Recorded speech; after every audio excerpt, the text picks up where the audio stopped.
በስመ አብ ወወልድ ወመንፈስ ቅዱስ አሃዱ አምላክ አሜን።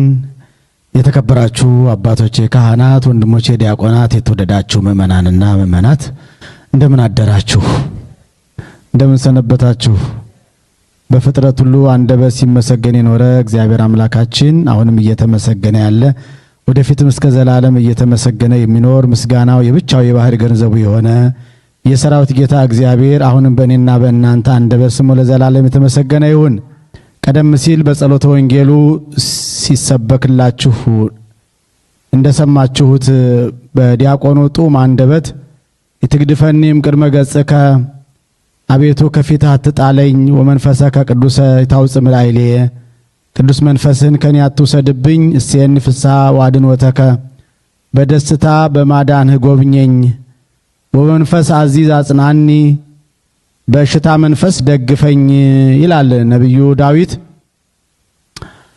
እንግዲህ በተለይ ከበዓለ ጰራቅሊጦስ እስከ ሰኔ 26 እስከ ሰኔ 5 ድረስ ወርሃ ክረምቱ እስኪገባ ድረስ የሚሰበከው ስብከት፣ የሚዘመረው መዝሙር፣ የሚተላለፈው መልእክት ሁሉ ስለ መንፈስ ቅዱስ ነው። በመሃል የቅዱሳን የጻድቃን የሰማዕታት በዓል ቢከበሩም ቃለ እግዚአብሔሩ ዚቁ ጠቅላላ መንፈስ ቅዱስን አይለቅም። እነ ቅዱስ ሚካኤልም ቢመሰገኑም መንፈስ የሚል ቃለ እግዚአብሔርን ማዕከል አድርገው ነው መንፈስ ቅዱስ እያሉ ሊቃውንቱ አጣምረው ያመሰግናሉና ስለዚህ የክረምት በዓሉ እስኪገባ ድረስ እነዚህን የመሳሰሉ መልእክቶች ይተላለፋሉ ማለት ነው።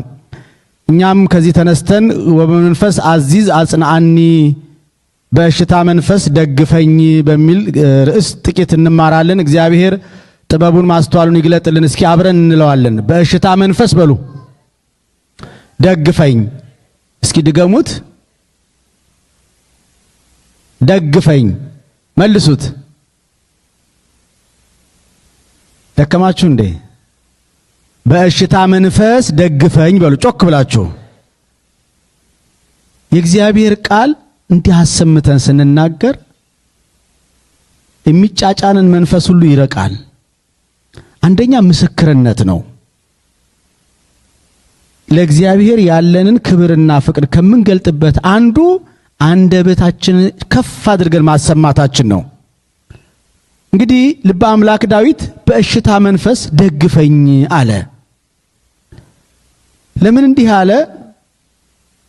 እግዚአብሔር ስራ የሚሰራው ተአምራት የሚያደርገው ጸጋ በረከቱን የሚያሳድረው ረድኤቱን የሚልከው እሺ የሚል የታዛዥነት ልብ ባለው ሰው ላይ ነው። የታዛዥነት መንፈስ የእግዚአብሔርን ቃል የእግዚአብሔርን ፈቃድ የመቀበል የተቀባይነት ልቡና የሌለው ሰው ረድኤተ እግዚአብሔር አያድርበትም። ልበ አምላክ ዳዊት ረክሶ ከተቀደሰ በኋላ ወድቆ ከተነሳ በኋላ እግዚአብሔርን አስቀይሞ አሳዝኖ በኋላ በንስሐ ወደ ፈጣዱ ከተመለሰ በኋላ ይህንን የዘመረው መዝሙር ነው። የንስሐ መዝሙር ነው። የጸጸት ጸሎት ነው። ቅዱስ መንፈስን ከኔ አትውሰድብኝ፣ ገጸ ምሕረትን አትመልስብኝ፣ ከፊትህ አትጣለኝ፣ ንጹሕ ልብ ፍጠርልኝ፣ ማዳንህንና ደስታህን አድለኝ፣ በእሽታ መንፈስም ደግፈኝ ይላል። ወገኖቼ ይህ ጸሎት የጸሎት ሁሉ መሰረት ነው። አባቶቻችን ሲናገሩ እንደ ቀለበት ሰውነታችን እስኪቀጥን ድረስ ብንጾም፣ ብንጸልይ፣ ብንሰግድ፣ ብናመሰግን፣ ብንቆርብ የታዛዥነት ልብ የእሽታ መንፈስ በውስጣችን ከሌለ ከንቱ ነው። ከነዚህ ሁሉ ትሩፋት በመታዘዝ የሚገኘው ክብርና ጸጋ ታላቅ ነው። ይሄ መጽሐፍ ቅዱስም የሚነግረን ይሄንኑ ነው። ምን አለ? ናሁ ይሄይስ ታዝዞ ለእግዚአብሔር እምነ መስዋዕት፣ መታዘዝ ከመስዋዕቱም ይበልጣል ብሎ ታላቁ ካህን ሳሙኤል ተናግሯል። እና ከመታዘዝ የሚበልጥ ጸጋ የለም። ለዚህ ነው ነብዩ ዳዊት በእሽታ መንፈስ ደግፈኝ። በመጽሐፍ ቅዱስ ያሉ ደጋጋ አባቶች ታሪካቸውን ብታነቡ ብትመለከቱ ለክብር የበቁት በእግዚአብሔር ዘንድ ባለሟልነት ለማግኘት የበቁት በመታዘዛቸው ነው።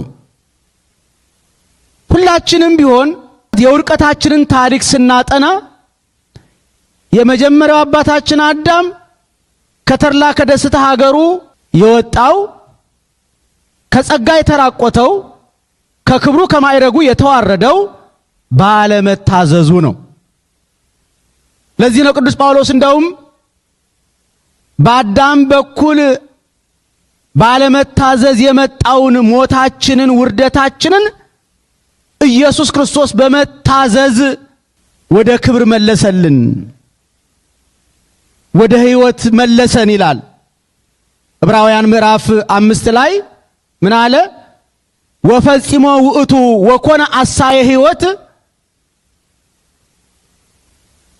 ለኩሎሙ ለይትእዘዙ፣ ለሚታዘዙት የዘላለም ሕይወት ሊሆንላቸው መጣ ነው የሚለው። መታዘዝ መጀመሪያ እግዚአብሔር ወልድ ጌታችን ኢየሱስ ክርስቶስ ያስተማረን ትምህርት ነው። ተቀዳሚ ተከታይ የሌለ ልጁን ውረድ ተወለድ ሲለው እግዚአብሔር አብ የአባቱን ፈቃድ ሊፈጽም መጣ። በተደጋጋሚ በመዋዕለ ስብከቱ በዘመነ ስጋዌው የተናገረውም ይህንን ነው። አባት ሆይ ልሰራው የሰጠኸኝን ሥራ ፈጽሜ በምድር ላይ አከበርኩ ነው የሚለው የዮሐንስ ወንጌል ምዕራፍ 17 ላይ ልሰራው የሰጠኸኝን ሥራ ፈጽሜ ነው የሚለው። አምላካችን መጀመሪያ በአርአያነት ያሳየን በአብነት ያስተማረን ታዛዥነትን ነው። እሱም በወንጌሉ ነግሮናል። የማቴዎስ ወንጌል ምዕራፍ 11 ላይ ከኔ ተማሩ እኔ የዋህ በልቤም ትሑት ነኝና አለ። ለመታዘዝ ትሕትና ያስፈልጋል። ለመታዘዝ የዋህ ቅን ልቡና ያስፈልጋል። ትሕትና ከሌለ መታዘዝ የለም። መታዘዝ የትሕትና ፍሬ ነው፣ የትሕትና ውጤት ነው። ዛሬ መደማመጥ የጠፋው፣ ተወያይቶ መግባባት የጠፋው፣ ስብሰባዎቻችን ሁሉ አታካራ የሚበዛበት ትሕትናና የመታዘዝ ልቡና ስለጠፋ ነው። ይሄ ግልጽ ነው። ተጣልቶ መታረቅ በእኛ በክርስቲያኖች ከባድ እየሆነ የመጣው የትሕትና መንፈስ ስለራቀን ነው። ለዚህ ነው በእሽታ መንፈስ ደግፈኝ፣ እሺ የሚል ልቡና ስጠኝ፣ ያለ ማጉረምረም፣ ያለ እልህኝነት፣ ያለ ጥርጥር ላንተ ለፈቃድ ለትእዛዝ የሚጣደፍ ልቡና፣ ለምታዘው ትእዛዝ የሚቸኩል ልቡና ስጠኝ፣ ሕግህን ትእዛዝህን በመፈጸም ደስ የሚለው ልቡና ስጠኝ ብሎ ጸለየ። እና አባታችን ኖህን ስትመለከቱ ዛሬ ሁላችንም የሱ ልጆች ነን። ከጥፋት ያዳነን፣ በንፍር ውሃ ጠፍተን እንዳንቀር ያደረገን፣ ስም አጠራራችን ጠፍቶ እንዳይቀር ያደረገው በመታዘዙ ነው። ሁላችሁም ታሪኩን ታውቁታላችሁ። የሰው ልጅ በደሉ በስቶ እንደ ፈረስ ጆሮ እንደ ጦር ጉሮሮ ተስተካክሎ ለፈጣሪው ያልተመቸ ኃጢአት ቢሰራ ያልሰለቸ ሁለመናው እንደ ግብረ አባቱ እንደ ዲያብሎስ ያረከሰ በአስተሳሰብ ከእንስሳት ያነሰ በክፋት ደግሞ ከሚባሉ አራዊት የባሰ ሰይጣናዊ ግብር ሰልጥኖበት በነበረበት ሰዓት እንደምታውቁት በኖህ ዘመን ከማህበራቸው ሳይደባለቅ ቀና ጎዳናውን ሳይለቅ ከፈጣሪው ሳይርቅ በጾም በጸሎት ከእግዚአብሔር ጋር ሲኖር እግዚአብሔር የሰው ልጅ በመፍጠሩ ተጸጸተ እስኪባል ድረስ እጅግ አዝኖብን ሳለ ስለዚህ የከረፋ የሰው ሕይወት መቀነስ አለበት ብሎ አሰበ እግዚአብሔር። ይግባኝ የሌለ ውሳኔ ወሰነ። ነገር ግን ኃጥኡን ከጻድቁ ጋር ደባልቆ ማጥፋት ባህሪው አትፈቅድለትምና በሃይማኖት በምግባር ከሱ ጋር ሙጥኝ ብሎ የኖረውን ሎጥንና ቤተሰቡን ሊያድን ወደደ። ሊያድነው ባሰበ ጊዜ ምንድነው ያለው? ምድር ላጠፋት ነውና መርከብ ስራ ነው ያለው። ተመልከቱ፣ ትእዛዝ ነው የተሰጠው። ምድር ላጠፋት ነው፣ በንፍር ውሃ ልቀቅላት ነው አለው። በላንተ እንድተርፍ መርከብ ስራ። እስኪ በአይነ ህሊናቸው አስቡት። ኖህ ሽማግሌ ነው። ምክንያት ላቅርብ ቢል ብዙ ምክንያቶች ነበሩት። እንዴ ወዲህ ሽማግሌ ነኝ፣ ወዲህ ደግሞ ለዓለም ከታዘዘው መዓትና መቅሰፍት እኔ በሰራሁት መርከብ ልተርፍ ልድን የምችለው በምን እንዴት ሆኖ ነው ብሎ ሌላ አላስፈላጊ ጥያቄ ውስጥ አልገባም። ሲታዘዝ እሺ በጄ በጎ ብሎ ታዘዘ። ለእግዚአብሔር የሚታዘዝ ልቡና አመክንዮ ውስጥ አይገባም፣ ሰበብ አይፈልግም። ስለዚህ ታዘዘ። ተመልከቱ፣ መርከቧን ሰርቶ ለመጨረስ ስንት ዓመት ነው የፈጀበት? ስንት ዓመት ይመስላችኋል? 40 ጎበዝ። እሺ ሌላ ስንት ዓመት ይመስላችኋል? 100 ዓመት ነው የፈጀበት። አስባችሁታል? 100 ዓመት። በ100 ዓመት ውስጥ እንግዲህ አስቡት፣ ብዙ ትዕግስት የሚፈታተኑ ህሊናን የሚፈታተኑ ብዙ ነገሮች ይገጥማሉ። 100 ዓመት ታግሶ መርከቧን ሰራ። ከዛ ከፍጥረታት ይሄ ዛሬ የሚንቀሳቀሱ ፍጥረታት በሙሉ እሱ ለዘር ያስቀራቸው ናቸው። ቤተሰብ ሆነ ግባ አለው። ወደ መርከቧ ገባ። በል ፍጥረታትን አትርፍልኝ፣ እንስሳቱን አራዊትን ወንድና ሴት አድርገህ አስገባ አለው። እንዴ አሁን በዚህ ጊዜ እንዴት አድርገው አንበሳው ነብሩ ሰው ሲያይ ቋንጃ ለመቁረጥ ለመብላት የሚሰፈሰፍ ዘንዶ አዞ ሁሉ እንዴት ነው የሚታዘዝልኛ አላለም። እሺ አለ። አያችሁ፣ እሺ ሲል እግዚአብሔር ረድኤቱን ላከለት፣ ቅዱስ ሚካኤል ላከለትና በነፋስ አውታር እየቀነበበ ወደ መርከቡ አስገባለት ቅዱስ ሚካኤል። ለዚህ ነው ቅድም እግዚአብሔር ስራ የሚሰራው በታዛዥ ልቡና ነው፣ በትህትና ልቡና ነው። ለዚህ ነው በእሽታ መንፈስ ደግፈኛል። ወረድ ስንል አብርሃምን ስንመለከት እንግዲህ የአብርሃምን ታሪክ ሁላችሁም ታውቃላችሁ። ዛሬ የአብርሃም ስም በከንቱ አይጠራም። እንደምታውቁት አብርሃምን በከንቱ የሚጠራ ትውልድ የለም። በየትኛውም ቤተ እምነት አብርሃም የሚከበር ሰው ነው። በክርስትናው ዓለም ታውቁታላችሁ። በተለይ በእኛ በኦርቶዶክስ ደግሞ የአብርሃም ስም ሳይጠራ አይውልም አያድርም አይደል? ካህናት ቤታችን ሲገቡ ምንድን ነው የሚሉት? ጸበል ሲረጩ ሲመርቁ የአብርሃምን ቤት የባረኩ አጋዕዝተ ዓለም ሥላሴ ቤታችሁን ይባርክላችሁ አይደል የሚሉ ሲመርቁን። ማዕድ ስንዘረጋ ምንድን ነው የምንለው? ማዕድ አብርሃምን የባረከ እግዚአብሔር ማዕዳችን ይባርክልን። ተመልከቱ፣ ልጆቻችን በቅዱስ ጋብቻ ሲዳሩ ሲመረቁ ምንድን ነው የሚባለው? የአብርሃምን ጋብቻ ይባረከ ትዳራችሁን ይባርክ። ሁላችን የእንግድነት ኑሯችንን ጨርሰን በሞት ወደ ፈጣሪያችን ስንጠራ ምንድን ነው የሚባለው? ነፍሷን በአብርሃም እቅፍ ያሳርፍልን። ተመልከቱ። ስለዚህ በሐዘናችንም በደስታችንም ጊዜ የአብርሃም ስም ይጠራል። ታዲያ አብርሃምን በትውልድ አንደበት እንዲመረቅ እንዲወደስ ያደረገው ምንድነው ያላችሁኝ እንደሆነ መታዘዙ ነው፣ ሌላ አይደለም። ወይ እንደ ቂርቆስ ተቃጥሎ አይደለም፣ እንደ ጊዮርጊስ ተሰይፎ አይደለም፣ ወይ እንደ ሰማዕታቱ መከራ ተቀብሎ አይደለም። በመታዘዝ የመጣ ጸጋ ረድኤት ነው። ይሄ መታዘዝ ቀላል ነገር እንዳይመስላችሁ። አባቶቻችን ክብር ያገኙበት ባለሟልነትን የተቀበሉበት ትልቅ ፍሬ ነው። ታዛዦች እንሁን። የአብርሃምን ታሪክ ተመልከቱ እስኪ። አብርሃም ጻም ብሔርከ ወተፈለጥ ማዝማዲከ ከአገር ከዘመዶች ተለይተ እኔ ወደማሳይህ አገር ውጣ ነው ያለው። እግዚአብሔር ይችን ቃል ብቻ ነው የነገረው።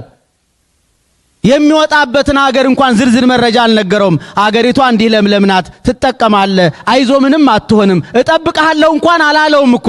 ይችን ቃል ብቻ ደረቅ ትእዛዝ ነው ያዘዘው። እኛ ስንት ተስፋ ተሰጥቶን እኮ ለእግዚአብሔር ትእዛዝ እኮ መታመን አቅቶናል እኮ። ስንት ተስፋ ተሰጥቶን አብርሃም ውጣ ነው ያለው። ከዘመዶች ከአገር ውጣ። አስቡት፣ ከእናት ከአባት ከዘመድ ከቤተሰብ ተለይቶ መውጣት ከባድ ነው። ሁላችሁም መቼስ ቀምሳችሁታል። እዚህ ሀገር በእንግድነት ኑሯችሁን ስዋይን ሊናችሁ አስቡት። ወደ ባሻ አልሆናችሁም? አላለቀሳችሁም? የእናንተን አላውቅም። እኔ 6 ዓመት ነው የመሰለኝ። አገር ለመልመር ከባድ ነው፣ ጭንቅ ነው። ያውም ደግሞ እኛ እዚህ ሀገር የአገሩን ኢኮኖሚ መረጃ ሰብስበን በድሎት በምቾት መኖር እንደሚቻል የተደላደለ ለትምህርት ለሁሉም ነገር የተደላደለ ዓለም አገር መሆኑን ተነግሮን ነው። የተሻለ እንጀራ እንዳለ ተነግሮን ነው የመጣ ነው። አብርሃም ግን ይህን መረጃ የሚያውቀው ነገር የለም። እግዚአብሔርን ተስፋ አደረገ።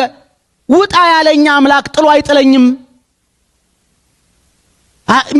የፈለኩትን አያሳጣኝም። አባቴ ወደዚህ ሀገር ስመጣ አሜሪካ ልሄድ ነው አልኳቸው። ሄይ አሉ። አሁን ምን ልታረጋ? አይ በቃ እዛ የተሻለ ነው በዚህ ይላል። ስማ ልጄ፣ እንደው ልፋ ብሎ ነው እንጂ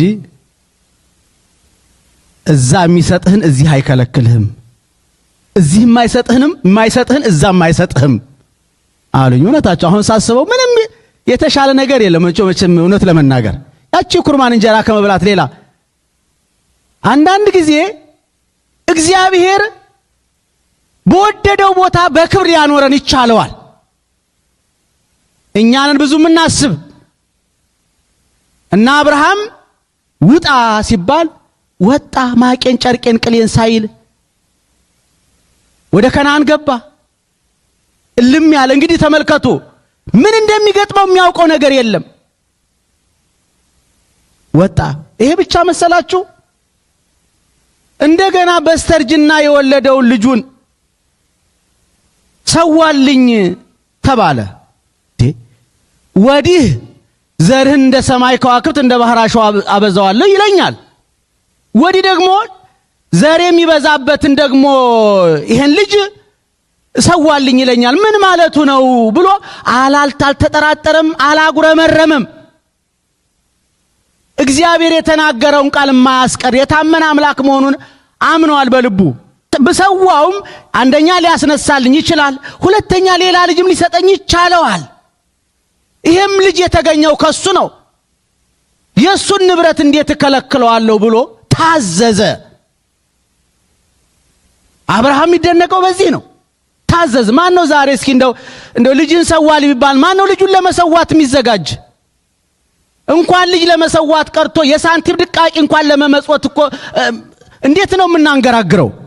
እና ከዚህ የተነሳ በእውነት እግዚአብሔር አብርሃምን አከበረው፣ የሃይማኖት ግንድ አደረገው፣ በትውልድ አንደበት እንዲመረቅ አደረገው።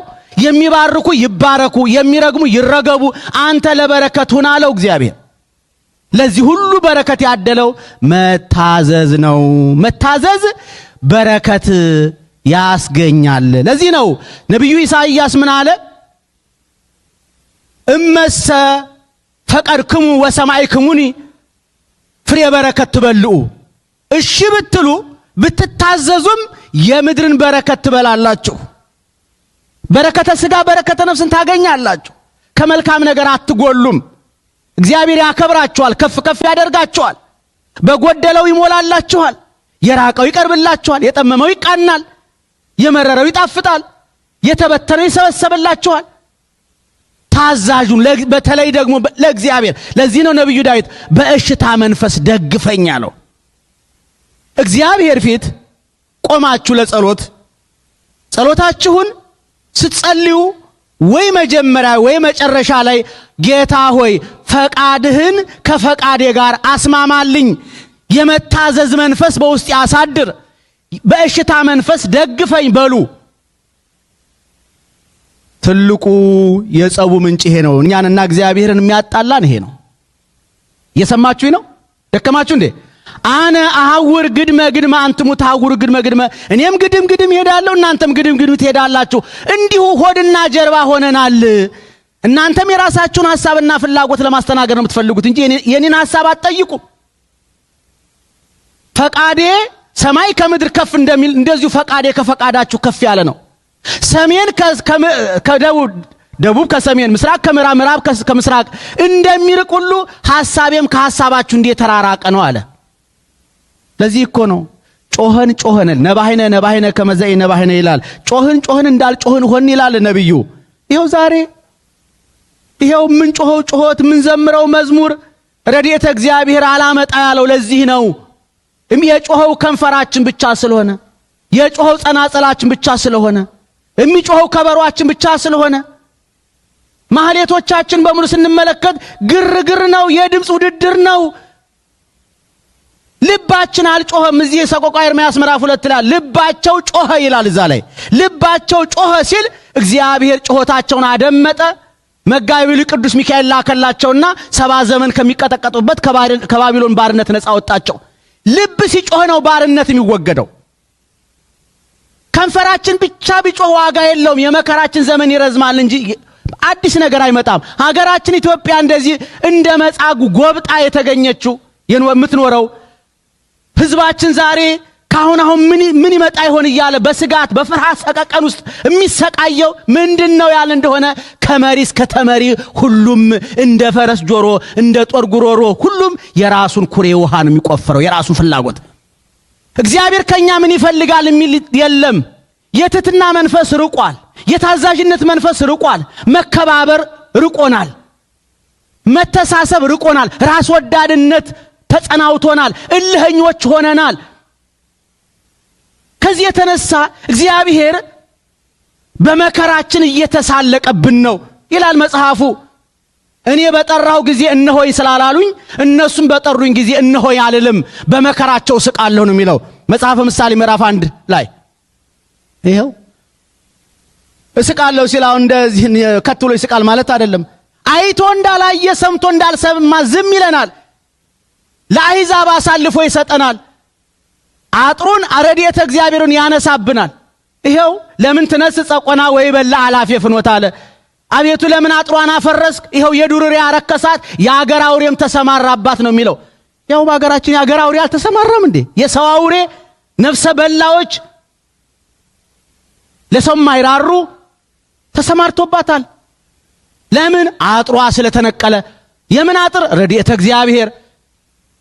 ረድኤተ እግዚአብሔር የሚታዘዘው ደግሞ ብያቸዋለሁ ታዛዥ ስንሆን ነው። ልበ አምላክ ዳዊት በሽታ መንፈስ ደግፈኝ ብሎ ጸለየ። እውነትም ታዛዥ ሆነ፣ ንስሐ ገባ፣ አለቀሰ። የነቢዩን የናታን ምክርና ተግሳጽ ሰምቶ ደግሞ ምን ተቀባጠራለህ ብሎ በንግስናው መግደል ይችል ነበር ነቢዩን። መቼስ መስታወት የፊታችንን ጉድፍ ሲያሳይ ጉድፋችንን መጥረግ ነው እንጂ መስታወቱን መስበር እንደማይገባ ሁሉ ነቢዩ ዳዊትም ናታን ሲገስጸው ይሄን ግፍ አድርገ ባልንጀራህን ገለሃል፣ የባልንጀራህን ሚስት ቀምተህ በዝሙት ረክሰሃል ብሎ በገሰጸው ጊዜ እናት አባቱ እንደሞተበት ሰው ደረቱን እየደቃም ጉድጓድ ምሶ ማቅ ለብሶ አመር ነስንሶ አለቀሰ። ከዛ ምን አለ? አቤቱ በእሽታ መንፈስ ደግፈኝ ነው ያለው። እንደገና ወደ ኃጢአቴ እንዳልመለስ የተፋሁትን እንዳልስ እንደ እሪያ እንደገና ወደ ጭቃ እንዳልመለስ አጽናኝ በእሽታ መንፈስ አለ። ይሄው አጸናው፣ ከበረ። እሱ ለእግዚአብሔር ሲታዘዝ ዳዊት የማያውቀው ሕዝብ ተገዛለታ። ስለዚህ መታዘዝ፣ እኛም ደግሞ እግዚአብሔር ይታዘዘናል። ስንታዘዘው ይታዘዘናል። አዎ። ስለዚህ በእሽታ መንፈስ ደግፈኛል። ታዛዦች እንሁን። መጽሐፍ የሚለውም ይሄንን ነው። ስለዚህ ሁልጊዜም ቢሆን ስንጸልይ አቤቱ ፈቃድህን ከፈቃዴ ጋር አስማማልኝ በሉ። ሐሳቤን ከሐሳብህ ጋር አዋሃድልኝ፣ ፍላጎቴን ከፍላጎትህ ጋር አንድ አድርግልኝ። ባለ በገናውን ወደሚፈልገው የመዝሙር መልእክት እንደሚቃኘው ሁሉ እንደዚሁ የኔ ፈቃድ ያንተ ፈቃድ ይቃኝልኝ። የኔ ፈቃድ ለራሴ አጥፌ ነው፣ አይጠቅመኝም፣ አይረባኝም። ያንተ ፈቃድ ይሻለኛል በሉት። የጌታ ፈቃድ ይሁን ብለን ዝም አላሉም ሐዋርያቱ? ዘወትር በምጸልዩ ጸሎት ሲህና አይደል ምን ጸልየው? ፈቃድ በሰማይ እንደሆነች እንዲሁ በምድር ትሁን። ይሄ ነው አምላካችን ይህን ጸሎት ለሐዋርያት ያስተማረበት ያለ ምክንያት አይደለም። ደቀ መዛሙርቱ ወደ ክርስቶስ ወደዚህ ዓለም የመጣበትን መሰረታዊ ዓላማ ስላልተረዱ የስልጣን ፍርፋሪ ለመልቀም እርስ በርሳቸው ይሻኮቱ ስለነበር ነው። እነሱ እንደመሰላቸው በኢየሩሳሌም ከተማ ከዋንዛ ከዝግባ በተሰራ ህንጻ ቤተ መንግስት ዙፋን አዘርግቶ ደጃዝማች ቀኛዝማች አሰልፎ የሚኖር ምድራዊ ንጉስ መስሏቸው ስልጣን ከመደላደሉ በፊት አሁኑ ደጅ እንጥናው ብለው ስለ ስልጣን ተሻኮቱ ይላል። አንዳንዶቹ እንደውም አማላጅ ሁሉ ልከዋል እናታቸውን ያዕቆብና ዮሐንስ ማርያም ባውፍልያን እባክሽ እኛ ብንጠይቀው ችላ አለን፣ ፊት ነሳን፣ እስኪ አንቺን ይሰማሽ እንደው ለምኝልን፣ በኋላ ስልጣን ከተደላደለ በኋላ ማንም አያቀምሰንም አያስጠጋንም አሏት። እሷም ሄደችና ትደፋ ትሰግድ ጀመር። አንቺ ሴት ምን የምትፈልጊው አላት። ልጆችን እንድትሾምልኝ፣ ግምጃውን አውራጃውን እንድትሰጥልኝ፣ ቀኛዝማች ገራዝማች እንድታደርግልኝ አለችው። አንቺ ሴት የምትለምኙን አታውቂም ነው ያላት። እኔ የምጠጣውን ጽዋ ልጆችሽ ሊጠጡ አይችሉም አላት። እሷ የለመነችው የፈያታዊ ዜማና የፈያታዊ ጸጋምን ልመና ነው። እውነት ይቺ ሴት ልመኗ አይፈጸምላት ቢባል ኖሮ ይህን ጊዜ ዮሐንስና ያዕቆብን አናገኛቸውም ነበር። ተመልከቱ። እና እግዚአብሔር አባት ነው ሲባል የምንጸልየው ጸሎት ሁሉንም አይቀበለንም፣ አይሰማንም። እኛ ለልጆቻችን ምግብ ስናጎርሳቸው ፍራፍሬውን አውጥተን ልጣጩን ልጠን አልመን አድቅቀን ለጉሮሯቸው በሚመጥን መልኩ እንደምናጎርሳቸው ሁሉ እግዚአብሔርም አላስፈላጊ የሆኑ ልመናዎችን አስወግዶ የሚጠቅመንና የሚያስፈልገንን ይሰጠናል። የምንፈልገውን ሳይሆን የሚያስፈልገንን ነው የሚሰጠን። ለምን? የምንፈልገው የሚያስፈልገን አይደለምና። አንዳንድ ጊዜ እንደው በቃል አልተነገረንም እንጂ እኮ በተዘዋዋሪ እኮ እናንተ ሰዎች የምትለምኑትን አታውቁም የተባል ብዙዎች ነን እኮ። ልመናማ እናውቅ ብዙዎች ነን። እንደዚያች እንዳይጧ አንድ አይጥ አንድ ከበርቴ አንድ ጎተራውን እለቃለሁ ለአንድ አይጥ ብሎ ቃል ገብቶ እሷ ግን ምን እንዲደረግልሽ ትፈልጊያለሽ አላት። ጌቶቼ ከግሮት የወደቀችውን ጥራጥሬ እንድበላ ይፈቀድልኛል። በያውልሽ ትንሽ ልመና ትንሽ ያደርጋል። ባለጠጋው ግን አንድ ጎተራ ሊለቅላት ነበር ቃል የገባው። እሷ ግን ትንሽ ለመነች። አንዳንድ ጊዜ ትንሽ ልመና እንለምን ወገኖቼ።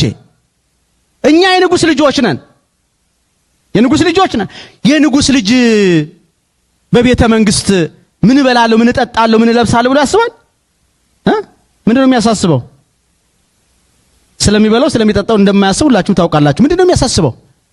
እንዴት ነው አልጋ ወራሹን ማስቀጥለው አይደል የሚለው? እንዴት ነው አልጋ ወራሽም ሆነው እንዴት ነው የአባቴን ስም ማስጠራው? በወንበሩ ተቀምጬ በከንፈሩ ተናግሬ በትረ መንግስቱን ጨብጬ እንዴት ነው አባቴን ማስጠራው ብሎ ያስባል እንጂ በዚያ በቤተ መንግስት ተትረፍርፎ ለሚደፋ እህል ውሃ አይጨነቅም። እኛም ልክ እንደዚህ ነው። በአባታችን ዙፋን እንዴት እንቀመጣለን ብለን ነው መጨነቅ ያለብን። ደሞም ተነግሮናል። ራዕይ ዮሐንስ ምዕራፍ 3 ላይ እነሆ በበር ሆኜ አንኳኳለሁ፣ ማንም ድምፄን ሰምቶ ቢከፍትልኝ ወደ እሱ ገባለሁ፣ ከእሱ ጋር እራት እበላለሁ፣ እሱም ከኔ ጋር እራት ይበላል። ድል ለነሳው ለሱ በዙፋን ያስቀምጠዋለሁ ይላል። ድል ለነሳው ማንን? ፍላጎቱንና ሰይጣንና ሰራዊቱን። ፍላጎቱን የመጀመሪያ ፍላጎታችን ነው ድል መንሳት ያለብን። እውነቱን ለመናገር በአሁኑ ሰዓት የኔና የናንተ ቀንደኛ ጠላት የገዛ ፍላጎታችን ምኞታችን ነው። ሩቅ አንሂድ። አባቶቻችን በውጭ ቢፈተኑ የውስጥ ፈተናዎቻቸውን ድል ነስተው ነው። ፍላጎታቸው ድል ነስተው ነው። የሥጋ አምሮታቸውን አሽቀንጥረው ጥለው ነው በሰይጣን ቢፈተኑ። እኛ ዛሬ ሰይጣን ፈተነን ብለን የመናገር ሞራል የለንም። መጀመሪያ የልቡናችንን ፍትወት የልባችንን ክፋት መች ማሸነፍ ቻል? አልቻልንም ወገኖቼ። ስለዚህ የውጭ ፈተና ድል ነሳኝ ብለን እንደ ጎበዞቹ መፎከር አንችልም። መጀመሪያ ግን አምሮታችንን እናሸንፍ። የብዙዎቻችን ጠላት ከኔ ጀምሮ። ስለዚህ ታዛዥ ልቡና እግዚአብሔር ይፈልጋል። በአሁኑ ሰዓት ምዕመናን ካህናትን የሚሰሙበት፣ ካህናት ጳጳሳትን የሚሰሙበት፣ ጳጳሳት ሲኖዶስን የሚሰሙበት ታዛዥ ልቡና ያስፈልጋል። ዛሬ መደማመጥ የጠፋው ለዚህ ነው። መግባባት ያቃት ነው ለዚህ ነው። ተመልከቱ፣ ሁለት አጀንዳ ይዘን ስንነታረክ ምናመሸው እኮ የመታዘዝ የትህትና መንፈስ ከኔ ሐሳብ የወንድሜ ሐሳብ ይሻላል የሚል የትህትና መንፈስ ያለን ሰዎች ስላልሆነ ነው። አንዲት አጀንዳ ስንስታት አታካራው አስገብታን መከራችን ምናየው። ስለዚህ እሽታ ያስፈልጋል። እሺ ማለት እሺ ለእግዚአብሔር፣ እሺ ለቤተ ክርስቲያን። ለንስሐ አባቶቻችሁ ታዛዦች ናችሁ እናንተ። እኛስ ቢሆን አገልጋዮቹ ለንስሐ ልጆቻችን ታዛዦች። መታዘዝ በነገራችን ላይ የትንሽ የትልቅ መለኪያ ትንሽም ትልቅም ያደርገዋል። አምላካችን ፈጣሪያችን ነው፣ ግን እንደ ልጅ ታዘዘን። እንዴ ነው የሚለው? እነሆ ነው የሚለው፣ ለመስቀል ሞት እንኳን ሳይቀር ታዘዘ። ተመልከቱ፣ ራሱን ዝቅ አደረገ ይላል ፊልጵስዩስ ምዕራፍ 2 ላይ። ለመስቀል ሞት እንኳን ሳይቀር ታዘዘ። ለመስቀል ታዘዘ ነው የሚለው። እስከዚህ ታዘዘ ነው። ታዛዥነት የበታችነት ስሜት አይደለም፣ የልጅነት መመዘኛ አይደለም። ታዛዥነት ልጅም አባትም ትልቅም ትንሽም የተማረውም ያልተማረውም ሁሉም ሊያደርገው የሚገባ የክርስትና መመዘኛ ነው። ወላጆች ልጆቻችሁን ታዘዙ። ኢየሉጣ ዛሬ የከበረችው ለምን ይመስላችኋል? ልጇን ሳትንቅ የልጇን ምክር ሰምታ አይደለም? ተይማዬ ትፍሪህም እናቴ አትፍሪ። አሁን አንቺ የሚጠፋውን እሳት ፈርተሽ ፈጣሪሽን ብትክጂ የማይጠፋ እሳት ይጠብቅሻል። ግድ የለሽም፣ ነይ ክብር ታገኝበታለሽ፣ አትፍሪ፣ ጨክኝ ማየ ችላት። የልጇን ምክር ሰማች፣ ተከተለችው፣ ወደ እሳቱ ገቡ፣ ድል ነሱ። መጨረሻ ያለችው ልንገራችሁ፣ ልጄ በስጋ በወልድህም በመንፈስ ግን አባቴ ነህ አለችው። መምህሬ ነህ አለችው። መስማት። ልጆቻችሁን ስሙ ወላጆች፣ አባቶቻችሁን ስሙ። ዛሬ ነው የአባቶች ቀን፣ እንኳን አደረሳችሁ። እስኪ አጨብጭቡ እስኪ ለአባቶች ቀን ዛሬ። አዎ አባትነት ትልቅ ጸጋ ነው። ትልቅ ትከሻ ነው በእውነቱ። አባት ካለ አጊጥ፣ ጀንበር ካለ ምንድነው የሚባለው? ሩጥ። አባት ካለ አጊጥ፣ ጀንበር ካለ ሩጥ ይባላል። በእውነት እናትና አባት በምን ይተካሉ በእውነቱ? ስለዚህ እግዚአብሔር ለሙሴ በደብረ ሲና ተራራ ላይ ከሰጠው ከ10 ትእዛዛት አንዱ አክብር አባኮ እመከ፣ እናትና አባትን አክብር ነው። ታዘዝ ነው። መታዘዝ እና መታዘዝ ከመስዋዕት ይበልጣል ያለው ሳሙኤል ለዚህ ነው። ከመታዘዝ እመቤታችን እስኪ አስቧት፣ በሽታ መንፈስ ድል ነሳች እኮ እሷ። ትጸንሻለሽ ሲላት ገብርኤል ያለ ወንድ ጸንሶ መገኘት፣ ሳያገቡ ጸንሶ መገኘት ምን ያህል ዋጋ እንደሚያስከፍል ታውቃለች። በዕብራውያን ልማድ ያለ ወንድ ጸንሳ የተገኘች ሴት በድንጋይ ተወግራ በእሳት ተቃጥላ ትሞታለች። እመቤታችን ይህን እያወቀች ግን ተመልከቱ፣ በሰው በኩል ከሚመጣ ፈተናና መከራ የእግዚአብሔርን ትእዛዝን መቀበል ሺህ ጊዜ እንደሚሻል አምና ይኩነኒ በከመ ትቤለኒ እንደ ቃል ይሁንልኝ አለች። መታዘዝ ማለት ይሄ ነው። እንደ ቃል ይሁን፣ እንደ ትእዛዝ ይሁን። ታዘዘች። ድነታችንን ያስጀምረው ይላሉ ሊቃውንቱ በእሷ እሽታ ነው ይላሉ። ምናልባት አላደርገውም፣ ፈጽሞ አላደርገውም፣ አይሆንልኝም፣ እኔ ይሄን በህልሜም በእውኔም አስቤውም አልሜውም አላውቅም፣ እንደው ባደርገው እንኳን ጊዜ ይሰጠኝ እንኳን ብትል 3-4 ዓመት እንደው ቀጠሮ ብትሰጠው ለገብርኤል በዚያ ልክ ድህነታችን መራዘሙ የማይቀር ነው ይላሉ ሊቃውንቱ። ለምን? እግዚአብሔር የሰውን ነፃ ፈቃድ ገርኝቶ አስገድዶ የሚያደርገው ነገር የለም። እግዚአብሔር ከወደደን ካከበረበት መንገድ አንዱ ነፃ ፈቃድ መስጠቱ ነው። እሱ ነፃ ፈቃድ ነው፣ ማንም ጣልቃ አይገባበትም። ባህሪውን አካፈለን ስንል ከባህሪዎቹ አንዱ ነፃ ፈቃድ መስጠቱ ነው። ለዚህ ነው እኮ ዕፀ በለስን በምትንበለበል የመላእክት ሰይፍ ማስጠበቅ ይችል ነበር።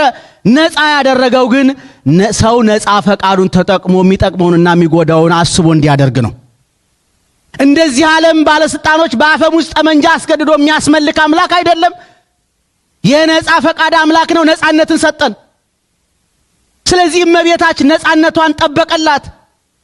እሺ እስክትል ሊቃውንት ምን ይላሉ መሰላችሁ? መልአኩ ከዛ በፊት ብዙ መለማመኛ መማፀኛ ምስጋናዎች ደርድሮ ነበረ። መንፈስ ቅዱስ ወደ አንቺ ይመጣል፣ አንቺ ከሴቶች ሁሉ ተለይተሽ የተባረክሽ ነሽ፣ የማፀንሽ ፍሬ ቡሩክ ነው፣ ካንቺ የሚወለደው ቅዱስ ነው። እንዲህ ያለ ብዙ ይሄ ሁሉ ሲደረግ ግን አምላካችን አልተጸነሰም ይላሉ። የተጸነሰው ይላሉ ይሁንልኝ ስትል ቃሏን ምክንያት አድርጎ ዋህድ ቃለ እግዚአብሔር በማህፀኗ እንደ ምጣድ ብልጭታ ተቀረጸባት ነው የሚለው። ቃሏን ምክንያት አድርጎ እሽታዋን ፈቃደኝነቷን መሰረት አድርጎ ነው ጌታችን በማህፀኗ ያደረው። እሺ ካላለች አይጸነስም ነበር። መልሳችን ይሄ ነው። አይጸነስም ነበር። እንኳን ለራሱ ፍላጎትና ጥቅም ቀርቶ ስላሰበው ዓላማ ቀርቶ ሰው ለራሱ ጥቅም እንኳን ያስፈቅዳል እግዚአብሔር። አታስታውሱም? እዛ ዮሐንስ ወንጌል ምዕራፍ 5 ላይ መጻጉዕን በዛ በጸበል ቤት 38 ዓመት ደጅ የጠና የነበረውን ከደዌው ብዛት የተነሳ ሰውነቱ እሳት እንዳየ ላስቲክ ሽብሽብ ብሎበት ነበረ። አልጋ ላይ የሰው ቅርጽ እንኳን አይመስልም ነበር ይላሉ። ብርድ ልብስ ያለ ይመስል ነበር ይላሉ። በዚህ መልኩ ደዌ ጸንቶበት እያለ እንዲህ አይነት ደዌ የጸናበት ሰው ልትድን ትወዳለህን ይባላል? እና እዚህ ልዝናና መጣሁ ነው የሚያሰኝ ነው አይደል ጥያቄው? ግን አምላካችን ይሄን የጠየቀበት ምክንያት ምንድነው? የሰውን ነፃ ፈቃድ የሚያከብር አምላክ መሆኑን ሲነግረን ነው። ደግሞ ወደፊት እንደሚክድ ያውቀዋል። ምክንያቱም እሱ ከሱ የሚሰወር ነገር የለም። ማን ባልጸና ጉልበቴ ማን አድነኝ፣ ማን አልጋ አሸከመኝ አለ ብሎ እንደሚከሰው ስለሚያውቅ አስፈቀደው። ስለዚህ ለክፋቱ ምክንያት አላገኘም። ተመልከቱ። እና እግዚአብሔር ነፃ ፈቃድ የሚያከብር አምላክ ስለሆነ ፈቃደኝነታችን ይጠይቃል። ዛሬም ቢሆን ውደዱኝ፣ ከወደዳችሁኝ ደግሞ ትእዛዜን ጠብቁ።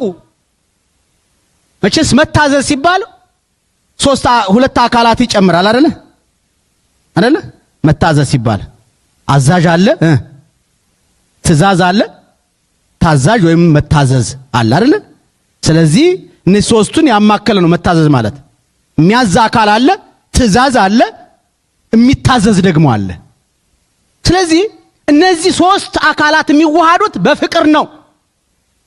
ከመፍራት ከመደንገጥ ይቀጣናል ይቀስፈናል ከማለት አይደለም፣ ከመውደድ ነው።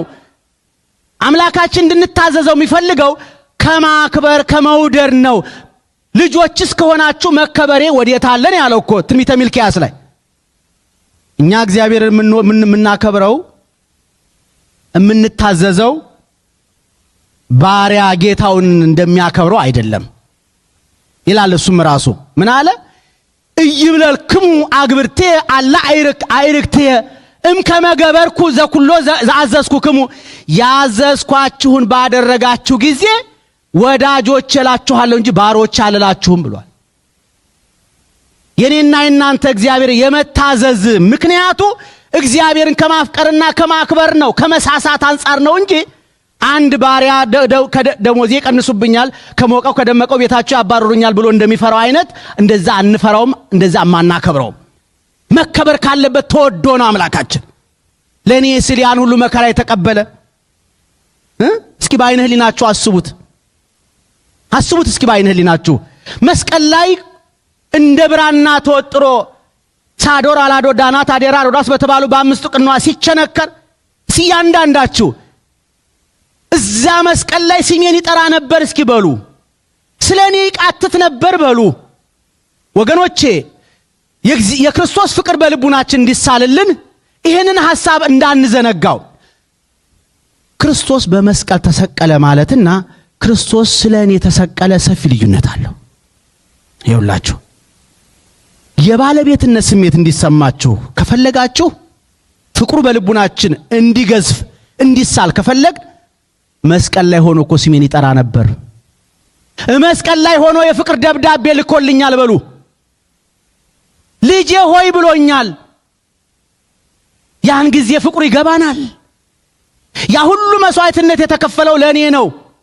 6666 ጊዜ የተገረፈው ስጋው አልቆ አጥንቱ በረዶ እስኪመስል ድረስ የተገረፈው ለኔ ነው። መጻጻ ሐሞትና ከርቤ የጠጣው እኔን ጣፋጩን ሊያጠጣኝ ነው ማለት ያስፈልጋል።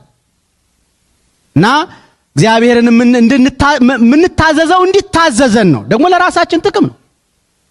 እሱ የሚታዘዘው ያጣል እንዴ? እምቅድመ ይፍጥን መላእክተ ለቅዳሴ ተጸራ ስብሐተ አብ ወወልድ ወመንፈስ ቅዱስ አላ ስብሐቲሁ ምልውእቱ።